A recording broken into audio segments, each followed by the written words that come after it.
What up, fam? It's your boy Khalil Blue from the Social Workers. Thank you so much for being here for Feeling Blue. Today, we sit down with my man David Fernandez Jr. and have an open conversation about fear and mental health. Check it out. My bro. Boom, we in the game. Yeah, brother. Hey, let me show you the view. Let me show you the view. Hey, bro, this is my one of my good friends from elementary school, bro. Her Oh, name's what's Chelsea. up, good friend? How you doing? You want a very conscious queen, brother, and her sister, her daughter. Yeah. You gotta talk to her. Just know that. Oh, All dope. right. I gotta get you on the show, yo. Hey, you gotta be on the show. I'll hook it up, bro. I'll hook it up. How you doing today? I'm doing great, brother. I'm doing great, man. I'm just got here, and I'm gonna catch that sunset and hit those bioluminescent waves too, bro. Yeah, man. Okay, you getting in the water, getting in the water. No. I'm just gonna catch the waves, bro. Have you heard of the bioluminescent waves? Oh, no, I haven't. Bro, it's this algae called plankton. Long story short, almost every wave that crashes when it's really heavy, it lights up like you're watching a Disneyland show, bro. It's just like an aqua electric blue. It's so amazing, What? bro. It's like magical, brother. I got pictures. I'll send you pictures, or if not, maybe I'll catch some more video and send it to you tonight. All right? How do I I not can't. know this? I know, bro, because you're in your closet and you don't leave your closet. You gotta live, brother. You can't be. You know what I'm saying? You can't be living in fear, bro. Oh, I'm out. I'm out. You gotta live, bro. What's happening, man? I love that we're here, bro. I love that we're here. Yeah, no, thank you so much for agreeing to do this. I appreciate you being here with me and being a part of this. Talk to me, bro. Talk to me. Just kind of give you a glimpse of what we're doing. I'm having open conversations with people in the community about mental health this month. Yes. I'm really trying to raise a bunch of conversations that help bridge distance between people right now. A lot of people are separated. A lot of people are hurting right now. And there's a lot of what we're learning about social distance and sort of how systems are neglecting to care for people that really need it. And so I'm wanting to just reach out to people, engage them in conversations about like what they're noticing right now, how they're feeling, what they're doing. So we're just gonna sort of check in, talk a little bit, and then jump on live later for the people. So awesome. Well, first of all, I just want to tell you, bro, that I want to honor you for doing this, brother. We need more of this. You know what I'm saying? To raise the awareness. So just putting your heart out there, the way you're doing so, bro. I admire that, bro. Big time respect. Man, I mean that. I appreciate you, man. That means Yes, a lot sir. coming from you, yo. Cool, Yeah, man. so tell the people, in case folks are asleep, like I'm sleeping on the bioluminescent wave, tell the folks who you are and what you do, man. My name's David Fernandez Jr, brother. I mean, you know, I'm just a person trying to live their dreams and you know, just continue growing and evolving, brother. You know what I'm saying? That's the journey I'm on. Just trying to like raise awareness within myself and also just, you know, make an impact in this world, you know what I mean, in my own way by spreading love, bro. Right. You know? And making an impact, you definitely do. You do a couple of things in the community that are supportive to people. We've definitely done some work together. Can you tell people some of the things you're passionate about and what you do? Yeah. So, I mean, I'm really passionate about life, bro. You know what I'm saying? Just life, period. But as far as the community, you mentioned that before. I've been working in the community since I was like a kid myself at like 19 years old. So I worked with nonprofits in the educational system. I was there, you know, part of the race human relations department when Lincoln High School opened up for the first time. Well, again, when it was a brand new school, when they remodeled it or whatever. So, you know, a nonprofit world, educational world. And then I started pursuing a dream that I had, which was acting and storytelling, and just being creative, because I've always been an artist, but I didn't discover that till later on in my life. You know what I mean? So yeah. So the man is an artist, an activist, an educator in all the three categories that are most important to me in life. So that explains why we connect. You up here earning your life, brother. Yeah, man. That's what I live by, bro. That's what I want to share to the world. You know what I'm saying? And what is this? Hold on, I'm gonna take a little sip of this concoction. Yes. It's so good. It's so good. I'm gonna take a sip of my concoction. Awesome. There you go. Awesome, my brother. Right. But yeah, man. I mean, yeah, I could even talk about earn your life in connection to mental health. You know what I'm saying? I lost a son, brother. I was 21 years old when I lost my son. He was 5 months old, and I literally held him dead in my hands, brother, in the hospital. And like in the moment, bro, like I didn't know how to deal with it, man. I felt like I kind of went crazy in essence. You know what I'm saying? And then it took about 2 years of darkness, bro, of self-destructing and not knowing how to heal, and from that came Earn Your Life. And what it really, I mean, it gets really deep when it comes to what it stands for, right? But it really is like a representative of appreciation for life, because I experienced losing life at a very young age. So it taught me like appreciation for life, brother. Appreciation for just what we have here to experience, man. Like, we're able to touch, feel, smell, love, taste. You know what I'm saying? Like, that to me is such a blessing. We're in this body. You know what I mean? And like right now, bro, look, Beautiful. I get to experience this with friends. You know what I'm saying? Like, and just continue connecting, brother. Yeah. So I'm earning it, baby. I'm earning it. Earning it. I think that message is absolutely beautiful. And like, as you know, I do suicide prevention work, so there's definitely some synergy in this idea of value in life, and promoting people to earn it and live it the best way possible. I love that. What is your relationship between like the art that you do and the mental health work that you're passionate about? Well, what's crazy is that it's called acting, right? And it's not acting, brother. It truly is bringing life to this character, whatever character I may be playing, and bringing truth to it. So it's intertwined. Art, life, completely connected, intertwined. They're not separated. Absolutely. So I think that I've been able to do a lot of healing through my acting. And when I say this, brother, like, I'm still a little baby crawling. You know what I mean? I'm just sharing what I've experienced, what I've learned along the way, but I'm still like a little baby crawling, bro. Absolutely. But as far as my art, like, yeah, I've been able to express in many different ways and dive into a lot of depths. And I honestly get a chance to play, bro. And that's one big lesson that I love to share to the world as well, is that I get a chance to play, to be a kid. I can dive in and dance like a silly little 5-year-old kid being free, and also dive into the darkness and the depths of pain and anger and, all the emotions, that the range of emotions of life. I get to do that. And I get to do it from a place that's real, because I have to build that foundation for the audience to be able to truly buy into what they're experiencing while watching the film or TV show or whatever. It's got to be real. That's one thing I've always told myself is, if it doesn't feel real, I'm gonna stay there until I get there, until I find it. And sometimes that's very difficult to do, brother. Absolutely. I love what you're talking about this authentic emotion and the expression of that, and the connect. Like, there really isn't this separation between art and life. Absolutely. And I love. Well, go ahead. No, I'm sorry. I just, it came up to me, brother, and I'm just like that, right? When it comes up, it comes up. I have to tell you, man, when I first really noticed you was at the Standing Rock. As a matter of fact, my sister here that I'm with was in that same protest, bro. Oh, no. Over there at Balboa Park, and we walked down to downtown. Remember that? Yes. Like, I even have videos of you, brother, and I know that you were injured at the time. I think like your leg or your knee or something.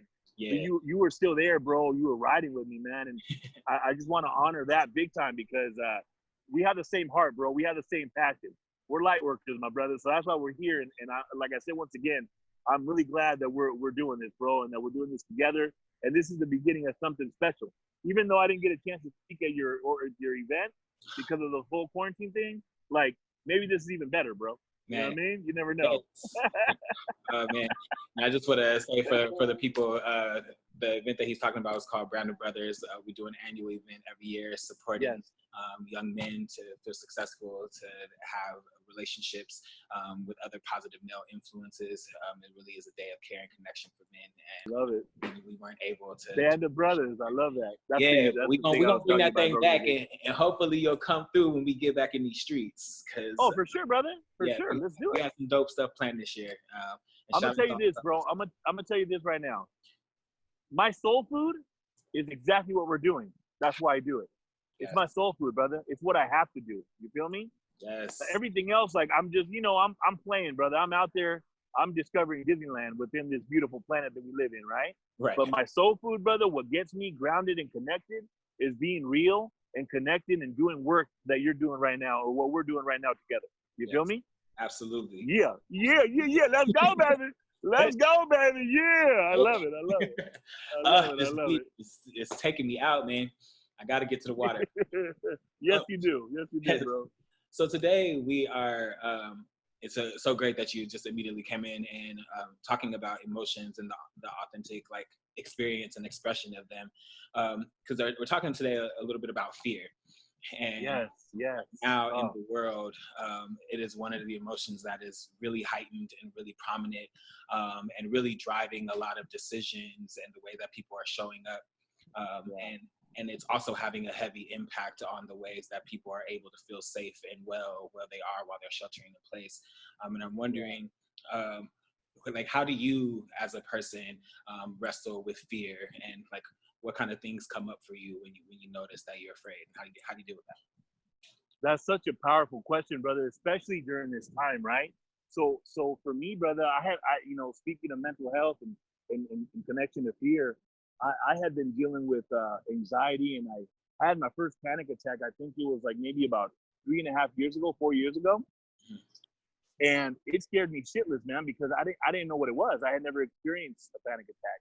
I thought I was having a heart attack. I was gonna die or something. I didn't know what was going on. But obviously, 4 emergency hospitals later, I realized like that there was nothing wrong with me. It was my mind or my subconscious mind, because our subconscious mind controls our body. Absolutely. You know what I'm saying? But one thing that I'm learning is that our heart runs our mind. You understand? Mm-hmm. So it's like, so how do I connect those? So in regards to fear, for me, brother, a lot of it is the subconscious mind and the mind doing what it's doing to protect us. So the mind is wired to keep us safe. Absolutely. Physically, and I'm talking about the physical, the three-dimensional world, right? It's wired to keep us safe. So because anytime, and it runs on subconscious programs and paradigms. What that means is just a collection of a multitude of habits and patterns, right? So like, let's say, for example, especially the first 7 years of life are so instrumental, bro, because our rational mind's not developed yet. So we're like little sponges. We're taking in everything in our environment, and we're getting programmed, okay?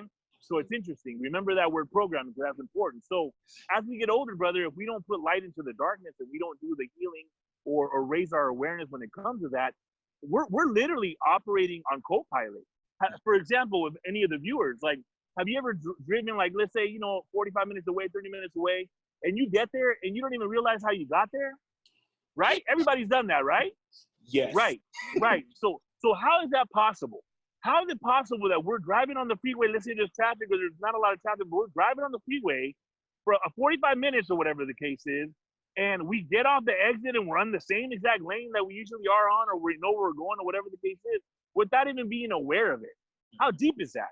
It's our subconscious mind. It's kind of like when you start riding a bike for the first time, it's scary. Anything unknown is scary, right? But then all of a sudden, you start practicing, developing the habit, and you start learning, getting more comfortable. The confidence gets built up. Your subconscious brain is like, hey, like, I can do this. Okay, this is safe. This is cool. And guess what happens? You learn how to ride the bike. And then years later, you can start riding the bike. You'll go back. You'll remember how to ride the bike because you train your subconscious mind in that way. So what I'm trying to say is this. As far as fear, brother, usually it's living in the past. Your thoughts are living in the past or the future. Meaning that a lot of us, especially with what we consume, because a lot of us, brother, in this world, we're not even aware about what we're consuming. And I'm not talking about food. I'm talking about what we're bringing into our being. You know what I'm saying? Like what we're watching on the news, what we're watching on the phones, like everything around us, what we're experiencing and how we're looking at it through what lenses, right? So especially in connecting to the quarantine, brother, think about it, man. What are we seeing on the news? What are we being exposed to? Like, I'm gonna get deep, brother. But Let's think go. about even, dude, I'm telling you, you got me going now, man. Let's I'm telling go. you. Think about it, brother. We got little kids, our kids, all right, that are wearing a mask because they're afraid they might die. Yes. Like, what kind of psychology is that, bro? Absolutely. You know what I'm saying? That's how deep it gets. So what I'm saying is that fear really, really can feel the most realest thing in the world when you're in it, right? But I have to say this, It's an illusion, brother. It's not real. Our inner being can't be touched. Our spirit can't be touched, my brother. But obviously, we're in this physical realm, so we forget about it, you know? And sometimes we need that reminder. We need that reminder that we can create whatever we want to create in our lives. And I'm telling you, I've had panic attacks when I'm driving, and I have to calm myself down. And I have to talk to myself and be like, hey, man, I've been here before. What am I stressing on? What am I focusing on? Where's my energy going that my subconscious mind is trying to protect me, supposedly, because it's an illusion. There's nothing happening, you know what I'm saying? But our body is reacting to what we're focused on subconsciously. You know what I'm saying? So it gets really deep, my brother. But as far, I mean, I can go on and on about fear, brother, but I think the best use that I can give your audience or the people listening or watching is that to be mindful of what you're thinking about, to be mindful of what you're consuming, what you like. I don't watch the news, my brother. I'm sorry. I'm not in alignment with that. Like that energy doesn't make me feel good. I'm not in alignment with it. So why am I focused on it? You know what I'm saying? Like, why would I put my attention into that? Right. For the audiences, our attention is the highest form of currency. It is the highest form of currency. So what we put into our attention towards, it's what's going to grow. It's very simple. Like all the masters say it, right? What we water grows. What we put our attention to will manifest. It's there. The information is out there and it's in us. Like it's out there externally because we got a lot of people that light workers that are putting it out into the world, right? And that's a beautiful thing. But we've always had that. In our inner being, we've always had that. We have the answers, my brother. The crazy thing about it is that being vulnerable,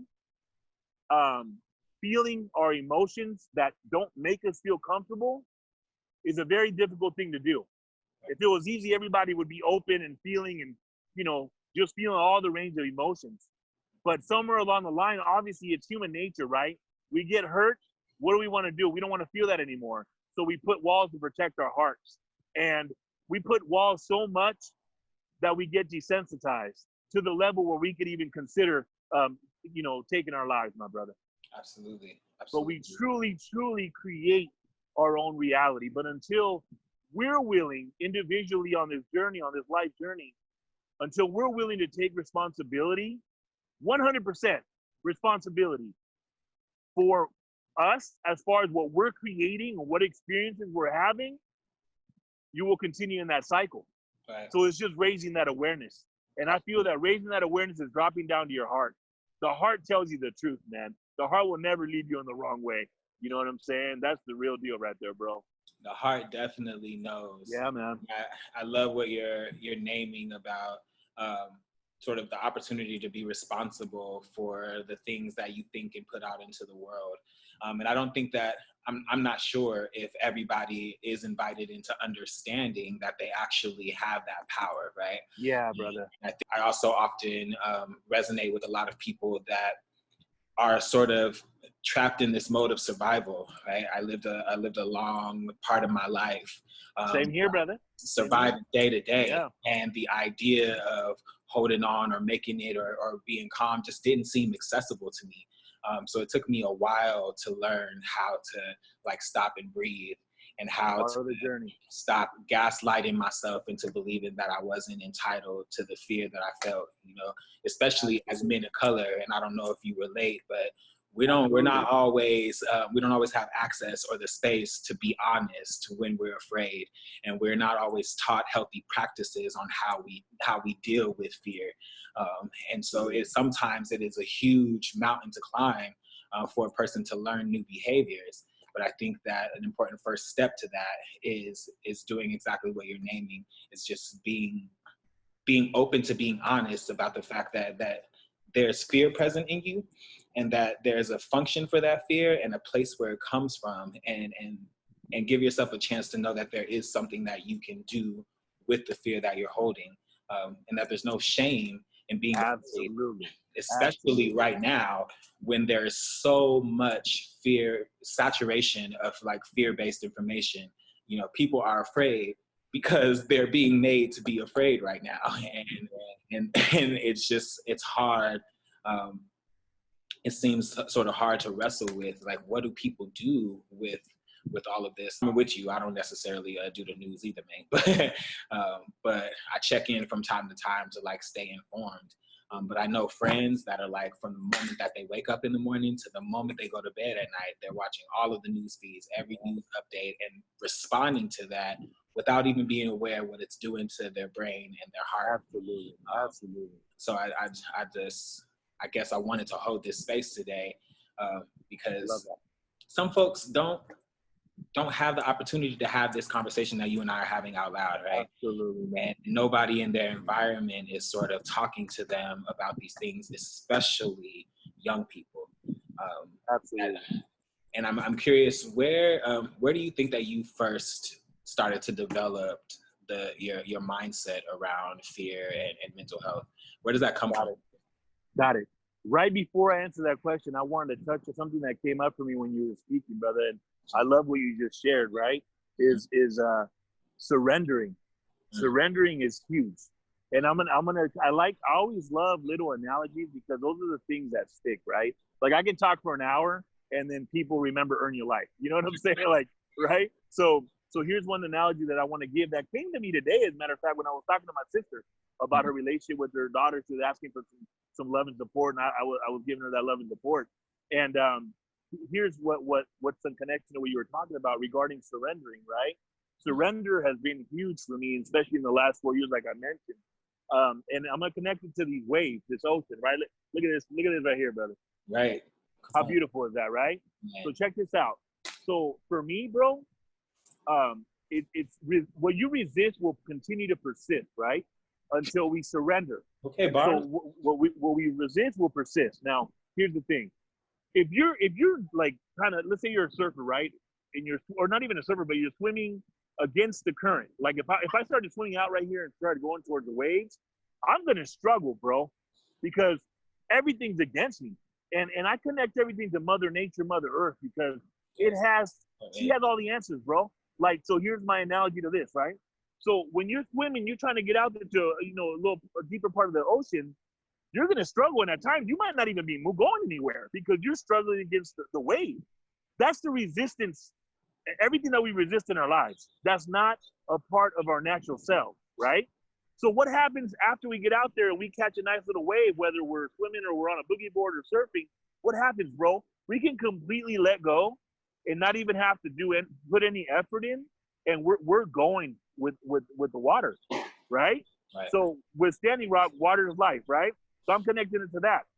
Wherever the resistance is, that's where the work needs to be done. So yeah, man. I didn't answer your question. Sorry. Now remind me of the question again. I just thought that was important. I just thought that was important. No, share, I you know what I mean? Thank you for inviting that into the conversation. Yeah. That's I love what you were saying about, in order to gain power, it requires surrender, right? Absolutely. For me, when I hear that, it thinks of control, right? And surrender. Yes. It means letting go of that control over whatever future or past outcome we think we have power over, and just being able to receive the moment. And I think, absolutely.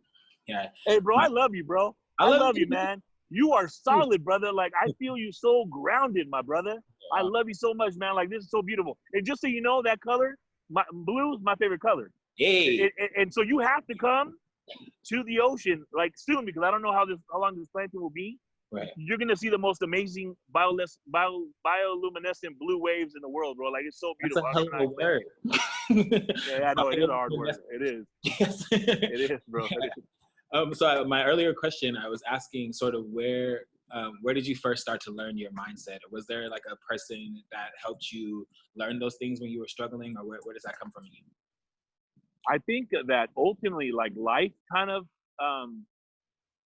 woke me up in many different ways, right? Trauma sometimes will like wake you up, but then at the same time, it'll also have you run scared, shitless. Excuse my language. You know what I mean? But yeah. So when I learned it, man, I've always been the type of kid that questioned things. Like, I grew up with like domestic violence, alcoholism, all that, right? Very unstable environment. So I got exposed to all that nasty stuff at a very young age. So I think that kind of like woke me up, right? But at the same time, I always questioned as a kid. I was like, why do my parents have to not be happy? Like, why are they always fighting? Like, I would always question, right? Sometimes we're like taught not to question. Like, with my parents, like, I was exploring, I'm trying to find stuff out, and they're like, shut up because I said so, or don't do that. But they never give an explanation for me to like grow. So I had to like learn that on my own type of deal, right? But I think ultimately, brother, I think that my life personally has all been part of the journey to get me to where I'm going.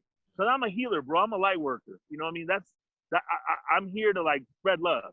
Like that's one of my purposes, right? To spread love. So I think that my whole life has been like school. And then ultimately, to answer your question, I think that I had to like look in the mirror and face myself and be courageous enough to like face the stuff that I was running from. Does that make sense? Yes. So it's a hard question to answer because I don't think I consciously was like one day like, hey, I'm gonna face my fears. I think it was like a gradual part of my life journey. Okay. But ultimately, I think our body will tell us exactly where we're at. If we're not feeling good, then we're not in alignment with our natural self. We're not in alignment with Mother Earth. You know what I'm saying?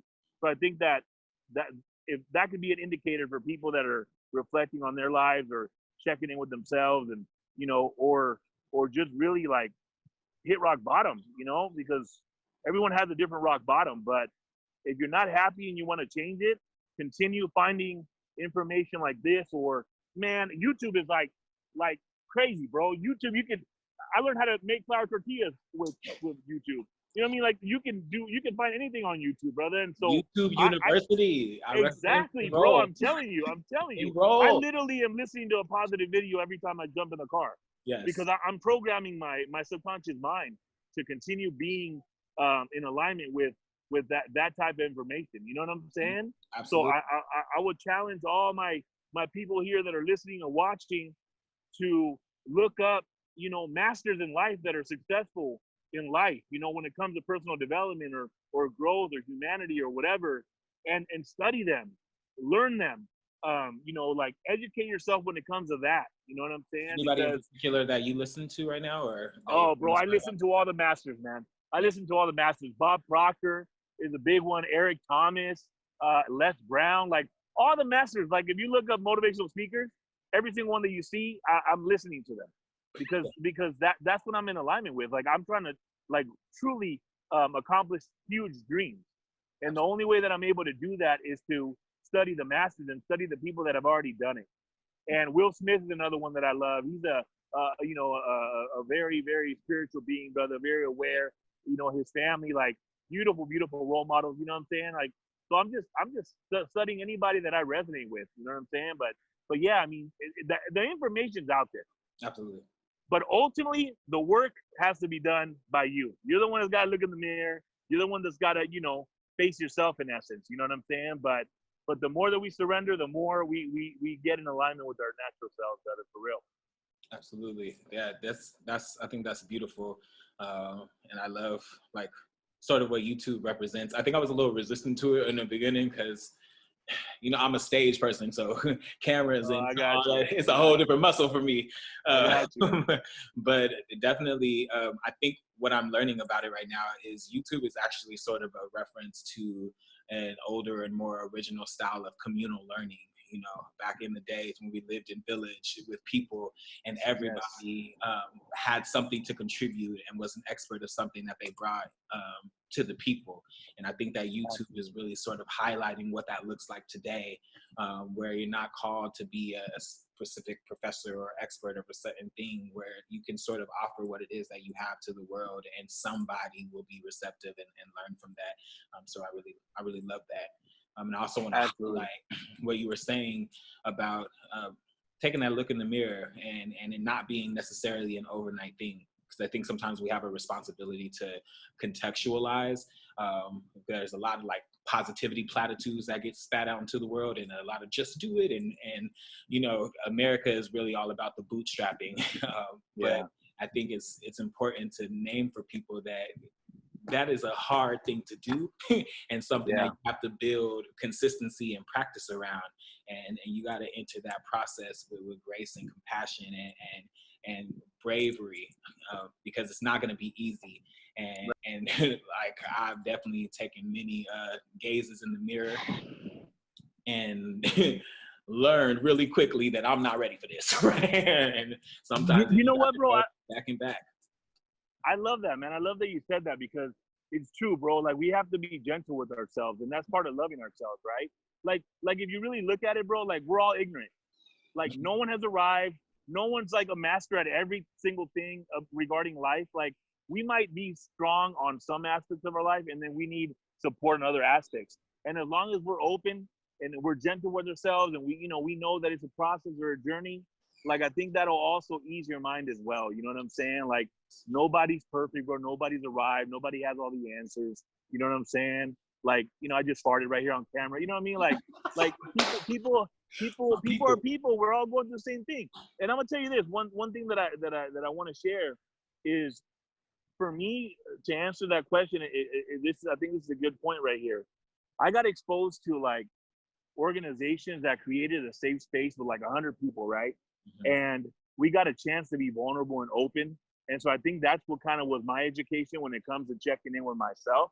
I remember the first one that I went to, I was like 19 years old. I got like black sunglasses, like, so I wouldn't even be able to see anybody, or they wouldn't be able to see me because I was so uncomfortable. The witness protection shades. Oh my God, bro. I'm in the lodge. Like it's already nighttime and I still got my sunglasses. That's how much, that's where I was at in life. You know what I mean? At 19 years old, right?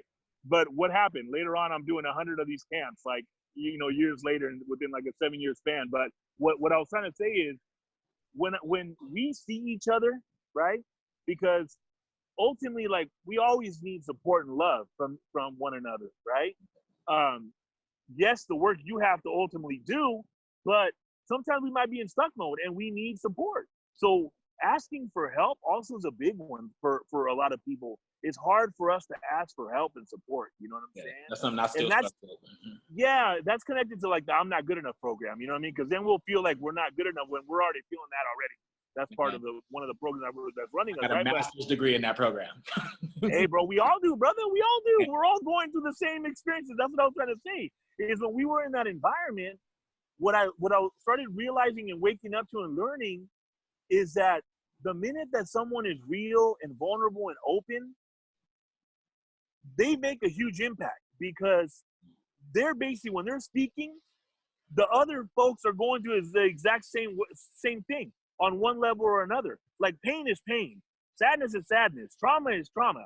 Like we're emotional beings, so we're all going through it. Like there's no way someone's gonna go through this world and not be exposed to letdown, disappointment, pain. Like we're all gonna experience that, but no one talks about it. So when we do talk about it and we create that safe space, all of a sudden we start realizing that we're all, like, we feel close to each other. Right. And there's a form of connection that's like surreal. And that to me is like, bro, it's like heaven on earth, man. When you got 80 to 100 people crying, loving each other, like accepting each other for who they are, like just being once again, that beautiful, beautiful spirit and child, you know what I'm saying? That is born, you know what I mean? Who we really are. And that to me is like powerful. So I want to continue creating that and building that. And I'm doing it, brother. You know what I'm saying? So I'm gonna include you in all that. Like, now I'm gonna get you, bro. See, you messed up by showing me your true colors, brother. Cause I'm gonna get you now, bro. I'll be like, hey, let's go. We need to go put in some work. Stay ready. Look, I'm ready to go now. Okay. Oh man. I love it, man. I love it. I love you too, man. Well, we're gonna hit our time boundary in a second. But I just wanted to thank you so much for this conversation and for being a part of this series, and for the work that you do and the art that you create in this world. Like you that dude. And guess what? We're mirrors. So you're only talking about yourself. So yeah. Thank you, brother. Thank you, man. We the same people, brother. That's what I love. You know what I mean? So it's beautiful. Thank you, brother. Thank you so much. Any last things that you want to shout out to the people? Anything you want to share about work you got coming up? Anything you got going on? Events, resources? Yeah. So I think one thing that I hope will resonate with the people listening today is that life is so precious, man. It's so precious and so sacred. Like it's such a short life. You know what I mean? Mm-hmm. So like, love yourself, you know, continue loving yourself, find out more about you. If we're not growing, we're stagnant. If we're stagnant, is not a healthy place to be in. You know what I'm saying? But just continue loving yourself, man. And you already know I gotta say this, brother. Yes. You gotta earn your life, baby. You gotta earn this, life. baby. Yeah, yeah. I love it. I love it. Cool, man. Well, thank you so much for joining us and for being here and for sharing your story and your wisdom with us. And I'm looking forward to going live. Let's go. Yeah. All right. Thank you, my brother. Thank you. So I'll